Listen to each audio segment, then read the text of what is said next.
Paris on Politics from Fox 32 Chicago.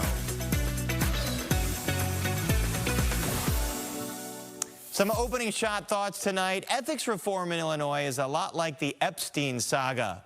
Lawmakers talk a good game about what should be done, and then in the end, they end up doing next to nothing. I'm reminded of this today as yet another player in the Madigan ComEd scandal. Former CEO Ann Pramaggiore was sentenced to 2 years in federal prison for her role overseeing this scheme that rewarded Mike Madigan friends and loyalists with no work jobs in exchange for Madigan's support of legislation that would make ComEd oodles of money.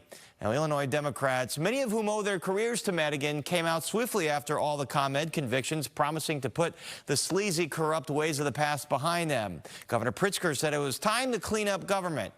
Great. Both Republicans and Democrats have some ideas to move Illinois past the wild west of ethics laws. Namely, how about a cooling off period before a former lawmaker decides to use their lucrative contracts and go into lobbying? How about a ban on elected office holders serving as lobbyists for private interests that go and lobby other governments? Yes, that's actually happening in Illinois. How about a legislative inspector general that can actually hold lawmakers accountable? For whatever reason, these items didn't get the attention or the publicity, say, that other issues did, namely a fix to the transit situation and where the heck the Bears are eventually going to play. Lawmakers did nothing on ethics, but they did approve $40 million for a new athletic facility in the current House Speaker's home district. Shows you where their priorities are. The Chicago Tribune outlined the permissive nature of state law that has allowed a, quote, culture of corruption to persist, even when lawmakers aren't doing anything that could be deemed illegal. State lawmakers are done with their business for the session and won't be back until fall, where they'll need supermajorities to pass anything like ethics reform. It's a tough ask, but it shouldn't be. On this issue, it's not partisan. It's just common sense. And for the Illinois Democrats who proclaim so loudly that the state was turning a page from Madigan, you have yet to prove you're actually serious about doing that. Coming up on Paris on Politics. Inside the secretive world of immigration raids, a new Tribune report sheds light on how many actual criminals ICE is detaining. NASCAR zips out of town and will skip a Chicago race in 2026. Will the Racing League ever come back for another lap? And some tough talk for the Democratic Party. What a former middle-of-the-road Illinois congresswoman says her party needs to do to recapture the majority. This is Paris on Politics from Fox 32 Chicago. Welcome to Paris on Politics. Chicago's immigrant community is on edge as President Trump has ramped up deportations here and elsewhere. Today, border czar Tom Homan said he would be, quote, flooding the zone with more federal agents in sanctuary cities like Chicago. But some new data revealed in the Chicago Tribune shows the vast majority of people being detained right now do not have a criminal record. And joining me is Chicago Tribune reporter Nell Salzman, who looked at some of this data. Nell, good to talk to you. So your analysis found that deportations are indeed up under Trump than they were under Biden, but the promise of focusing on violent offenders, does the data suggest that that's actually what's been happening in practice? So the data suggests, as a disclaimer, we got this data from a third party, basically a FOIA lawsuit from out of UCLA, out of California. So the data looks at people booked into ICE facilities in Broadview and Chicago. So just kind of a general sense of where the data comes from. It's just people booked into detention in the Chicago area.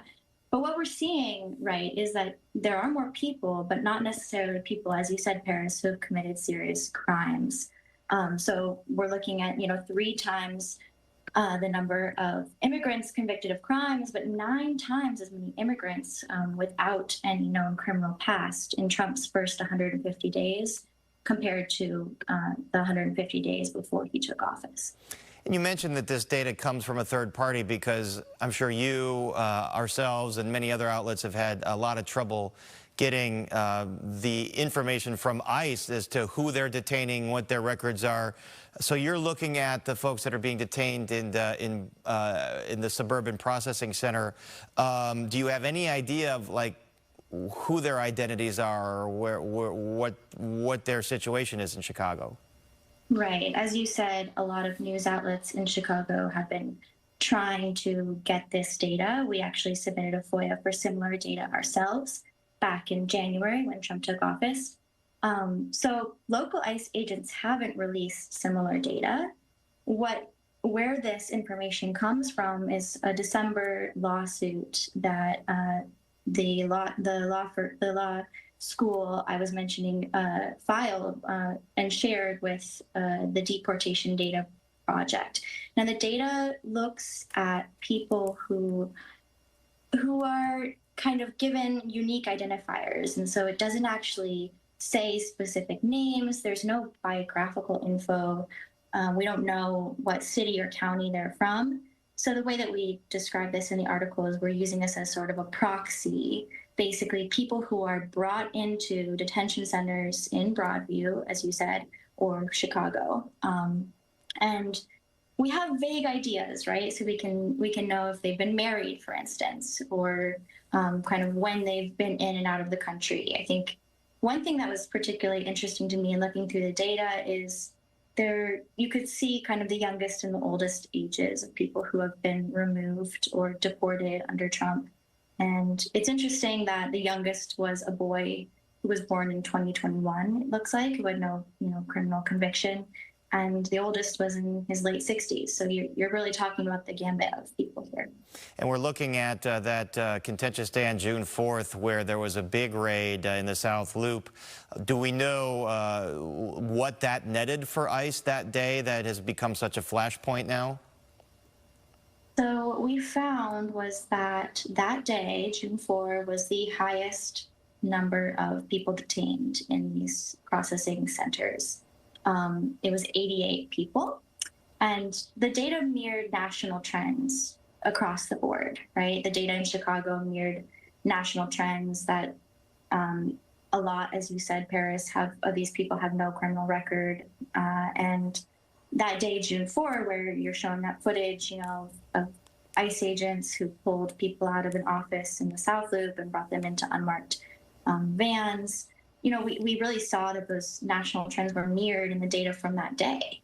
And in fact, on June 4th, of the 88 people, 3/4 had no criminal background. And of the remaining 22, half had pending charges and half had convictions. So it really does mirror from that day what we're seeing nationally. And we even did some follow-up reporting on the types of people who were detained that day, and it really was mothers and community members and many people, as the data suggests, and backs that aren't in the category of violent convictions. Sounds like a pretty controversial approach then, as they are not, according to the data that you've been able to analyze, not for the most part going after violent criminals, although there are some that they have gone after. It's a great story, Nell, in the Tribune today. Thanks very much for joining us. Thank you so much for having me. You got it. Shifting gears, so to speak, NASCAR says it's hitting pause on the Chicago street race for next year, but it hasn't ruled out a return after that. Sounds like the sticking point was the date and Lakeshore Drive and July 4th and all the travel rush that comes with it. So joining me is 34th Ward Alderman Bill Conway, whose ward touches part of this course. Alderman Conway, thanks for being here. NASCAR representatives met with some alders today. What did they tell you? Yeah, we met with the 5 downtown aldermen. We met with NASCAR leadership, and they really wanted to reaffirm the fact that they want to have NASCAR here in 2027. They had said, look, we had some calendar issues this year. However, as we look forward, we're maintaining our office here. We're staying in the community. So they seem to indicate that they want to have the race here in 2027. What are the sticking points? What are the things they need to iron out next year? Well, there's from the perspective of the city, we have said, look, we want this to happen not on July 4th weekend, and it has to make financial sense for the city. And when we look at the calendar on the city side, we have Sueños and Lollapalooza in Grant Park. On their side, they have other races that have happened in other dates, so it's trying to find the right spot there. Is this profitable for the city? I mean, it takes a while to do the economic analysis, but what does this year look like in terms of what the city netted? Well, I believe that NASCAR should pay what it costs the government to put this on. And this year, NASCAR, when it's all said and done, is probably going to pay like $2.7 million, and it's going to cost us something like $6 million. So as a result So of the that, city's losing money on this? well, you know, they would point to the fact that it does bring about $200 million of economic activity. You know, so it depends on how you really look at the math.